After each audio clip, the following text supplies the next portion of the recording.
Hello, I'm Patty Lang, Deaf Spotlight's Executive Director.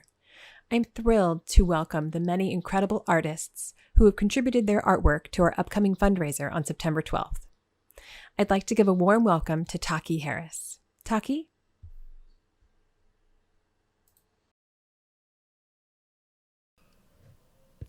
The Soul Woman with the White Wing.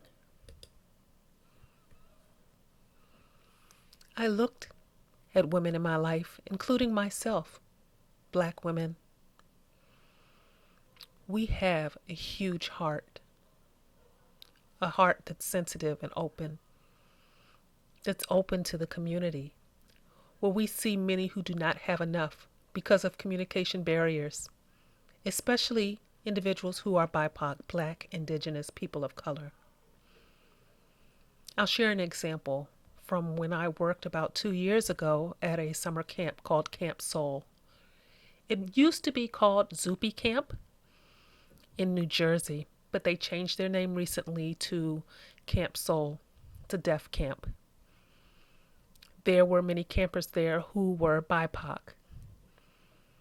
and they shared stories of being shut out, marginalized, limited in their outside experiences before coming to camp. Listening to their stories, my heart just tore. Listening to their stories, I was so hurt. I talked to the director, Maya Castro, and she said yes, their stories are likely accurate, that the educational system in New Jersey is horrible. Hearing that, I decided I had to do something. I would roll up my sleeves and invest in BIPOC children. I wanted to see them grow. I want them to shine. Those of us who are not as new, but have a bit more seasoned, a bit more experience, we need to make sure these younger people feel welcome, feel like they are a part. I was in the GLBTQA organization, Windy City Rainbow Alliance for the Deaf in Chicago. I was the co-chair there. It was a good experience and a bad experience both. Yeah, I kind of was a bit loud as an officer. I worked with another individual who was not a person of color. So the two of us shared leadership responsibilities. But the community had a very strong BIPOC, gay, lesbian, transgender presence. And they expected me to stand up and be their voice. So they would bring their concerns to me and have me bring it to the larger organization to get attention to what they needed. I became a mediator. I became a communication conduit. They wanted to know more about AIDS and HIV, about housing, about Section 8 vouchers. All of the different things that they need to be more aware of. And we were working on because we were in the center of Halstead, which was a very popular gay community in Chicago at the time. We were collaborating with other related organizations. We were hosting a lot of workshops. So I had a lot of that information, which I shared with the BIPOC community. It took a lot of energy. People would say, "You've got such a huge heart. And with your heart, we can take wings, we can soar." They say you're always inspiring.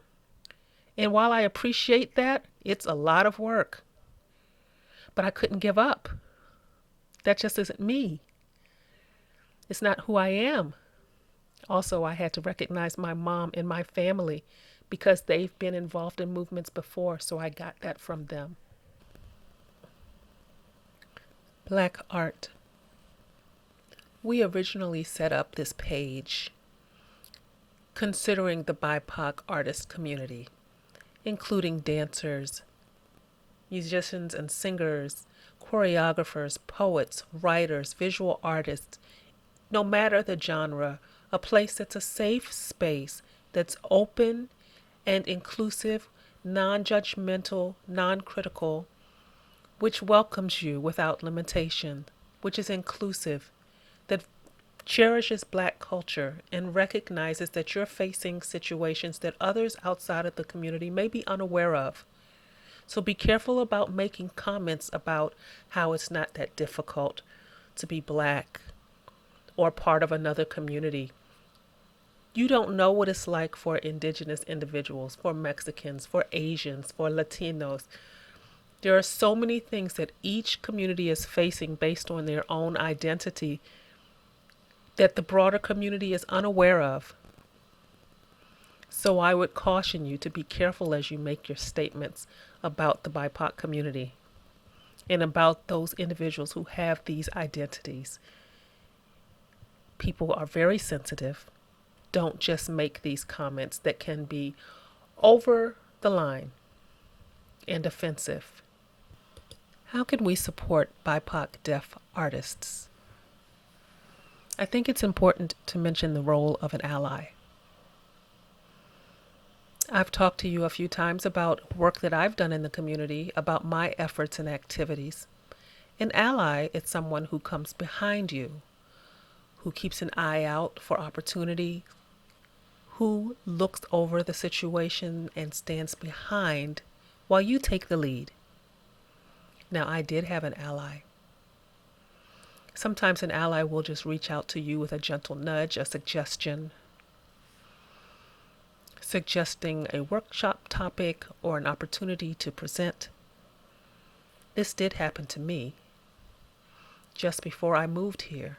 And that was maybe 2014 or 2015, about that time.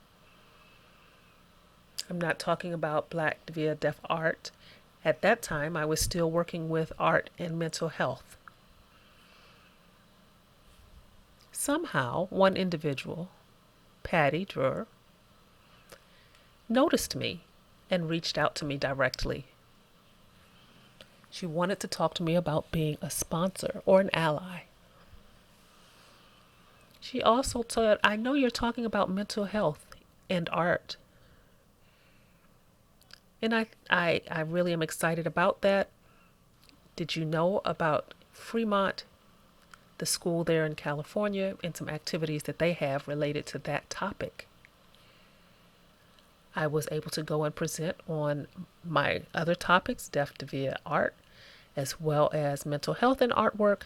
And I didn't know behind the scenes the different pieces that were falling into place because of other people, other allies who were working behind the scenes, who were watching and noticing my work. So time progressed, and I worked with the Dyer Arts Center with Tabitha Jacques, who reached out to me. Tabitha was looking at hosting and curating a program called Unfolding the Soul of Black Deaf Expressions at the Dyer Arts Center. That was 2015 through 2016, and invited me to come and participate, and I did. At that time, Tabitha also had an arts patron, which is the same as a sponsor or an ally.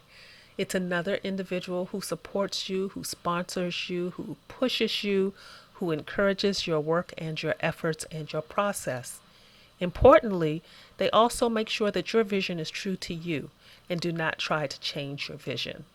And when individuals come to the sponsor to talk about you, they refer those individuals back to the artist. My advice for BIPOC artists: don't give up your dreams. If it's to write, to dance, if it's photography, if it's visual arts, don't let people push you down and push you out. Be brave enough to open up and show who you are through your art. It's important that we recognize you for who you are. Don't let society shut you down. Be brave. Don't give up.